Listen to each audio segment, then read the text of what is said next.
ابو هريره فرمایي وی رسول الله فرمایي چې یو سړی په یو صحرایي علاقه باندې تیریدو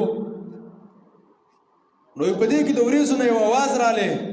چې اسقي حديقه فلاننا د پلانکی سړی دا باغ چې کوم دی د فصل وغیره د وبکا نو په دې کې هغه وریځ لاړو باران را شروع شو بده بس هغه زه د سوي کارجن زه وغیره نو په دې کې دا سړی لګید په بیلچې سره د خپل پټی ته وبر اړیا نو چې کله په دا کسره تیرېدو وته ویل چې ما یو ناشنا کار ویل چې څه کار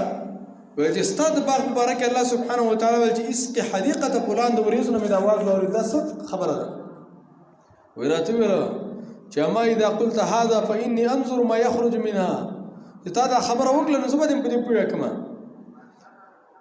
چې اما اذا قلت هذا نو تقول ما يخرج منها فاتصدق بثلثه کله چې زما دا باغ مې ووکی اگر چې باغ دا مې ورکول د عامه صدقه ده ول چې کله زما دا باغ مې ووکی زه درې حصے کما یو حصہ په دې باغ باندې لګوم یو حصہ په خپل بچیانو باندې او درې مې سره الله سبحانه و تعالی په لار کې ورکوم او د دې وجنه الله سبحانه و تعالی زما مال کې برکت اچي او دغه شانتي زما په رزق کې برکت اچوله قران کریم کې الله سبحانه و تعالی وی فاما من اعطى واتقى وصدق بالحسنى چا چې الله سبحانه و تعالی په لار کې ورکړه وکړه الله سبحانه و تعالی په اساني راولي